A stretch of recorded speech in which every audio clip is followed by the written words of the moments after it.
سورة الصف. أعوذ بالله من الشيطان الرجيم. بسم الله الرحمن الرحيم. Dalam perjalanan peradaban Islam, kodifikasi hadis merupakan salah satu bagian terpenting yang berfungsi menjaga kemurnian agama Islam. عند الله أن تقولوا ما لا تفعلون. صدق الله العظيم. Selama 1400 tahun lebih, para ulama berusaha memahami teks hadis, berusaha mengenali orang-orang yang meriwayatkannya, dan menetapkan status keabsahan hadis.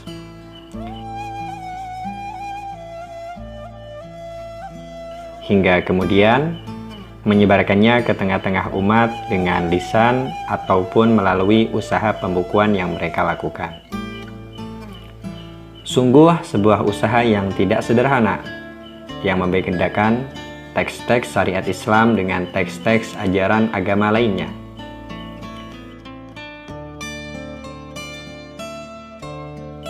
Salah seorang ulama yang memiliki jasa besar dalam perkembangan dan pembukuan hadis adalah imam besar umat ini yang berasal dari Madinah. Beliau adalah Malik bin Anas radhiyallahu anhu.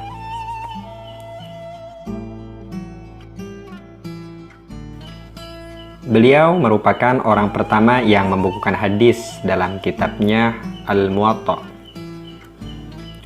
Nama lengkap beliau adalah Abu Abdullah Malik bin Anas bin Malik bin Abi Amir bin Amr bin Haris bin Ghuyyan bin Kusail bin Amr bin Haris. Ibundanya adalah Aliyah bin Syarik al-Aziyah. Keluarga Imam Malik berasal dari kota Yaman. Lalu pada masa Umar bin Khattab, khalifah kedua, sang kakek Imam Malik berpindah ke kota Madinah dan menimba ilmu kepada para sahabat Nabi SAW hingga kemudian menjadi salah seorang pembesar tabi'in.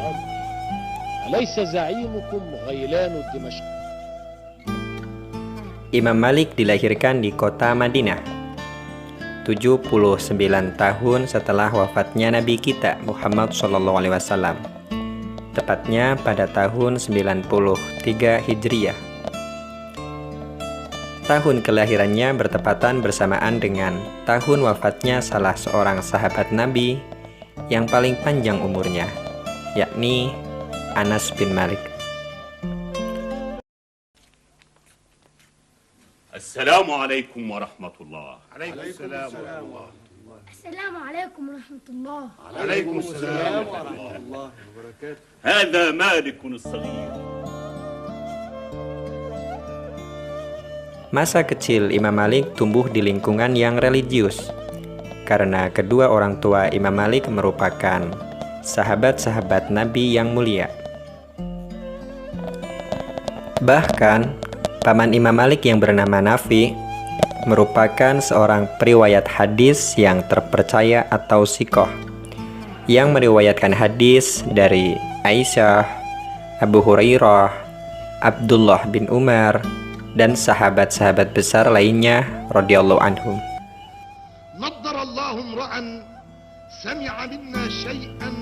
Dengan lingkungan keluarga yang utama seperti ini, Malik kecil dibesarkan. Awalnya saudara Imam Malik yang bernama Nadhr mendahulinya dalam mempelajari hadis-hadis Nabi. Namun setelah beberapa waktu berlalu, Imam Malik berhasil melangkahi saudaranya dalam ilmu hadis. Bahkan, kecemerlangan Imam Malik semakin terlihat. Setelah Imam Malik menguasai bidang fikih dan bidang tafsir. Ibunda Imam Malik adalah orang yang paling berperan dalam memberikan motivasi kepada Imam Malik ketika menuntut ilmu. Tak hanya memberikan guru-guru yang terbaik, bahkan sang ibu juga mengajari anaknya tentang adab dalam menuntut ilmu.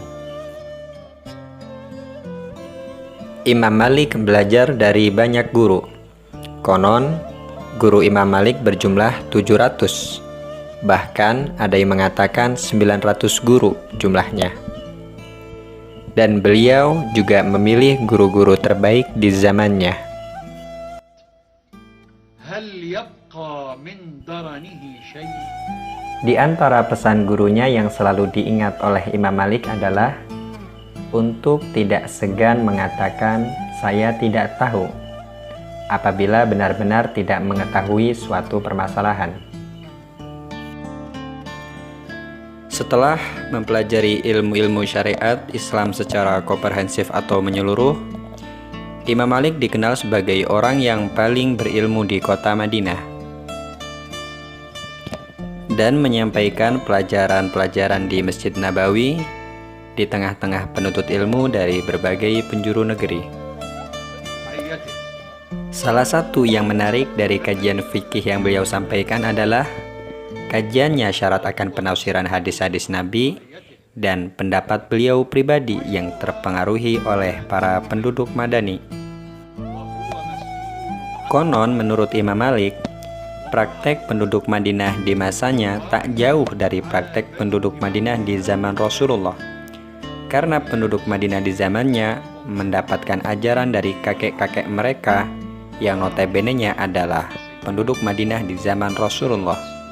عنه ألا كلكم راع Imam Malik meninggal di kota Madinah pada tahun 179 Hijriah, atau bertepatan dengan 759 Masehi, dengan umurnya yang berusia 85 tahun.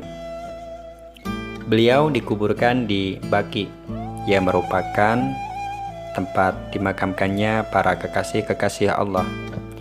Rahimahullahu Malik bin Anas. Nah, bagaimana kawan-kawan?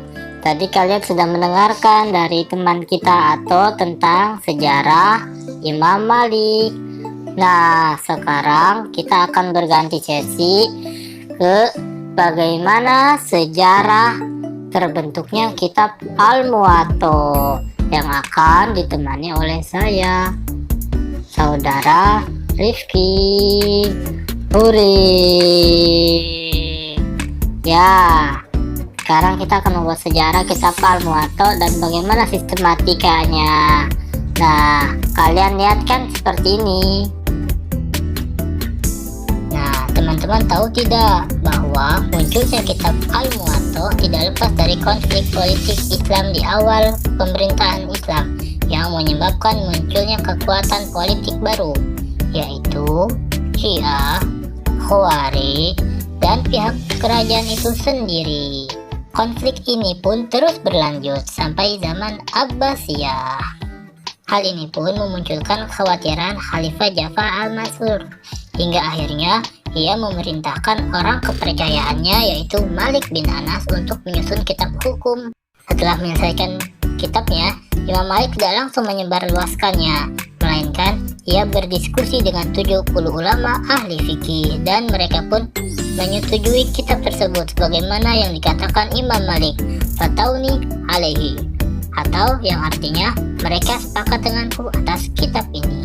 Hingga akhirnya kitab ini pun dinamakan Al-Muwatta, atau yang artinya yang disepakati. Hore. Nah, sekarang kita akan mempelajari cara penyusunan kitab Al-Muwatta. Perlu diketahui teman-teman bahwa kitab Al-Muwatta terdiri dari 1829 hadis yang disaring dari 10.000 hadis.